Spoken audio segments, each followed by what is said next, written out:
उत्तर प्रदेश के एक छोटे से कस्बे में बड़ा मेला लगा हुआ था। मेले में काफी भीड़ भाड़ थी, इसलिए सुरक्षा के लिए पुलिस टीम तैनात की गई थी। इसी मेले में जिले की नई और सख्त मिजाज एसपी अफसर रोहिणी शर्मा भी अपनी मां अमृता देवी के साथ घूमने आई थीं। लेकिन आज रोहिणी ने अपने ऑफिसर वाले लिबास की जगह गांव की आम लड़की की तरह लाल रंग का सलवार सूट पहन रखा था। उन्हें देखकर कोई अंदाजा नहीं लगा सकता था कि यही लड़की जिले की आईपीएस अफसर है। रोहिणी अपनी मां का हाथ पकड़कर भीड़ में धीरे धीरे आगे बढ़ रही थीं कि तभी सामने से इंस्पेक्टर महेश सिंह आ धमका।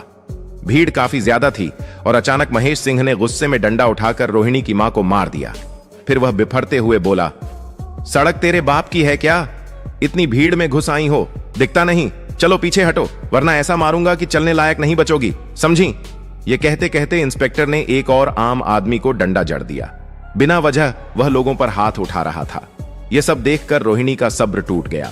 वह गुस्से से चिल्लाई, सर, आप पब्लिक पर ऐसे क्यों हाथ उठा रहे हैं? आपने मेरी मां पर क्यों मारा? उनकी कोई गलती नहीं थी। भीड़ सब तरफ है, हम लोग भी बस आगे बढ़ रहे थे, इसमें गुनाह क्या है? इतना सुनते ही इंस्पेक्टर महेश का चेहरा लाल हो गया। उसने गुस्से में डंडा उठाया और रोहिणी पर भी जड़ दिया।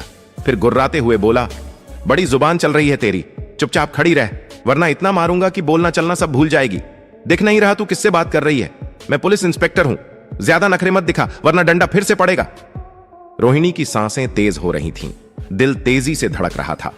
अंदर से वह कांप तो रही थी, पर चेहरे पर कोई डेरापन छिपाकर उसने सच्चाई की आवाज निकाल दी थी। इंस्पेक्टर महेश की बेतुकी गुस्ताखी, बिना वजह लोगों पर डंडा चलाना, निहत्थे और बेबस लोगों को डराना देखकर रोहिणी के अंदर आंच सी उठाई थी। जब उसने देखा कि महेश ने एक छोटे बच्चे पर भी डंडा बरसाया और बच्ची चीख चीख कर रो पड़ी, तो रोहिणी की आंखों में भी आंसू आ गए। गुस्से के साथ एक तीखा दुख भी था। वह चुप नहीं रहती। उसकी आवाज ठबड़ी पर ठहराव वाली निकली। सर, आप क्या कर रहे हैं? यह क्या व्यवहार है? आपने एक छोटी बच्ची पर हाथ लगाया है बिना कारण। आपको यह अधिकार किसने दिया? आप लोगों की सुरक्षा के लिए होते हैं, उन्हें डराने के लिए नहीं। इंस्पेक्टर का लाल चेहरा और ज्यादा उबल पड़ा। उसने झट से हाथ उठाया और रोहिणी के गाल पर थप्पड़ जड़ दिया। थप्पड़ से रोहिणी का सिर झंझोड़ गया। गुनगुना दर्द सी उठा, पर वह झुकी नहीं। अंदर एक आंधी सी उठी थी, दर्द, आक्रोश, अपमान, पर साथ ही एक ठंडी फैसला करने वाली चौकन्नी सूझ भी थी। उसने अपने आप को संभाला, सांस गहरी खींची और आंखों में कड़क नजर डालते हुए बोली, मैं आपको अरेस्ट करवाऊंगी, मैं आपकी सस्पेंडिंग करवा दूंगी। आप सिर्फ इंसाफ के रखवाले नहीं बल्कि दरिंदे बनकर कमजोरों पर अत्याचार कर रहे हैं। आपने एक बूढ़ी औरत, एक बच्ची और एक आम आदमी पर हाथ उठाया, इसका हिसाब देना होगा। महेश ने फिर से हमला करने की कोशिश की, लेकिन उसी वक्त रोहिणी ने उसके हाथ कसकर पकड़ लिया। उसके हाथ पर पकड़ इतनी मजबूती से थी कि महेश की ताल कमजोर पड़ गई। भीड़ में कुछ लोग अचानक आंखें चमकाकर देखने लगे। किसी ने मोबाइल निकाला और रिकॉर्ड करना शुरू कर दिया। किसी की आवाज में घबराहट, किसी में अपनापन, सब कुछ मिलकर माहौल बदलने लगा। पास खड़ी अमृता देवी ने डरते हुए रोहिणी का हाथ पकड़कर खींचने की कोशिश की। बेटा छोड़ो, चलो यहीं से। पर रोहिणी ने उसे धीरे पर दृढ़ता से रोका। उसकी आवाज अब शांत, पर लबों पर कड़कपन था। मां, अब पीछे हटना सही नहीं होगा। अगर मैं चुप रही तो यह सब चलता रहेगा। आप घबराओ मत, मैं संभाल लूंगी। भीड़ के बीच कुछ लोग बोली बतुलकर कहने लगे कि पुलिस का यह बर्ताव गलत है। बच्चों के रोने से हवा में गुनाह की बदबू फैल रही थी। उसी घड़ी रोहिणी ने अपनी एक जेब से आईडी कार्ड निकालने की बजाय, जो उसने जानबूझकर घर पर छोड़ी थी, वो कोई दहाड़ नहीं मारी, बस आंखों में ठहराव और आवाज में अधिकार था। उसने जोर से कहा, जिन्होंने रिकॉर्ड कर रहे हैं रिकॉर्ड रखें। जो भी हुआ है सब रिकॉर्ड में रहेगा। आप मेरे साथ थाने चलिए, मैं रिपोर्ट लिखवाऊंगी। महेश का गुस्सा अब झुंझलाहट में बदलने लगा। वह समझ रहा था कि भीड़ और रिकॉर्डिंग ने उसके बचने के रास्ते बंद कर दिए हैं। उसने उंगली उठाकर धमका दिया, तुम क्या समझती हो खुद को? किसने तुम्हें यह हक दिया? पर उसकी आवाज में अब चीख नहीं, हिचक थी। रोहिणी ने भीड़ की तरफ देखा। उसके चेहरे पर अब क्रोध के साथ एक निर्णय की चमक थी। उसने नर्म पर ठोस आवाज में कहा, मैं आप लोगों को आपकी औकात दिखाऊंगी, कानून के भीतर। अगर आपने अपनी हैसियत से बाहर जाकर लोगों को मारा पीटा तो मैं चुप नहीं बैठूंगी। आप चाहे इंस्पेक्टर महेश हो या कोई और, कानून सबके लिए एक जैसा है। तभी मेले के मैडम, कई महिलाएं और बुजुर्ग रोहिणी के पास आकर खड़े हो गए। एक एक कर वो बोले कि यह इंस्पेक्टर अक्सर इसी तरह दंगे करता है, लोगों को डराता है। किसी ने साहस कर कहा, हमारे पास भी कई बार के वीडियो हैं। किसी ने कहा, इसने हमारी मां पर भी हाथ उठाया था। भीड़ की सहमति और रिकॉर्डिंग वाले मोबाइल ने महेश को तंग कर दिया। महेश ने तंग स्वर में कहा, ठीक है, चलो थाने चलो, जो करना है कर लो। उसका साहस अब घट चुका था। रोहिणी ने धीरे से उसकी कलाई छोड़ दी, पर आंखें जांच रही थीं कि उसने फिर से कौन सा कदम उठाया। रोहिणी की मां अभी भी चिंतित थी। वह बेटी के पास आई और धीरे से कहा, बेटा, जो भी करना है संभल कर करना, मैं तेरा साथ हूं। रोहिणी ने मां का हाथ पकड़ा। उसकी आंखों में प्यार और निर्धार दिखाई दिया। मां, आप चिंता मत करो, मैं कानून का नाम खराब नहीं होने दूंगी, पर गलत करने वालों को भी नहीं छोड़ूंगी। रोहिणी की आंखों में गुस्से की ज्वाला थी, पर उसके चेहरे पर संयम। सामने खड़ा इंस्पेक्टर महेश जबरदस्ती हंस पड़ा। उसकी हंसी जहरीली थी, जैसे किसी अपराधी की जीत का ऐलान हो।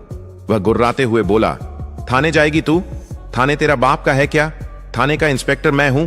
मेरी कुर्सी पर बैठकर तू मुझे सस्पेंड करेगी? बहुत ऊंचे सपने देख रही है। टेंशन मत ले, मैं तुझे ऐसा सबक सिखाऊंगा कि जिंदगी भर याद रखेगी। यहां इंसाफ नहीं चलता, यहां चलता है इंस्पेक्टर महेश सिंह का डंडा, समझी? भीड़ खामोश थी। किसी के चेहरे पर डर था, किसी के मन में गुस्सा। लेकिन रोहिणी ने कुछ नहीं कहा। उसने बस अपनी मां अमृता देवी का हाथ कसकर थामा और गहरी सांस खींचकर बोली, चलो मां, अब घर चलते हैं। असली जवाब इसे थाने में और अदालत में मिलेगा। महेश की हंसी पीछे छूट गई, लेकिन रोहिणी के दिल में उसका हर एक शब्द नश्तर की तरह चुभ रहा था। घर पहुंचते ही अमृता देवी थक कर सोफे पर बैठ गईं। उनके चेहरे पर चिंता और डर साफ था। उन्होंने रोहिणी से कहा, बेटा, तू क्यों इस झगड़े में पड़ रही है?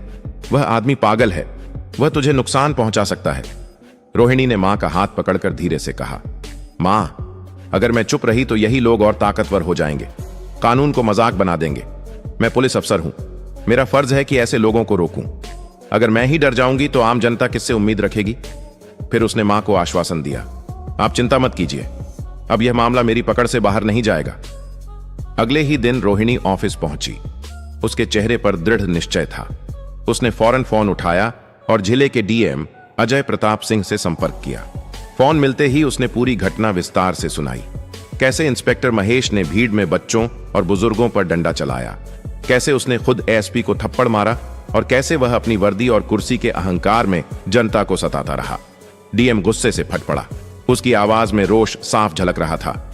यह इंस्पेक्टर महेश हमारे जिले में रहेगा, इसका कोई अधिकार नहीं है। ऐसी हरकतें पुलिस की छवि को मिट्टी में मिला देती हैं। आप तुरंत इस पर कार्रवाई कीजिए, मैं आपके साथ हूं। यह सुनकर रोहिणी के चेहरे पर मुस्कान आ गई। उसके दिल में पहली बार सुकून की लहर दौड़ी।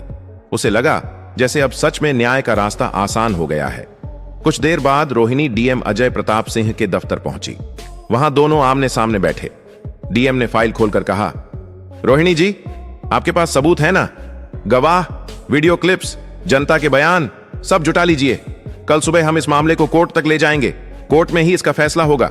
अगर महेश दोषी पाया गया तो सिर्फ सस्पेंशन नहीं, उसे जेल तक भेजा जाएगा।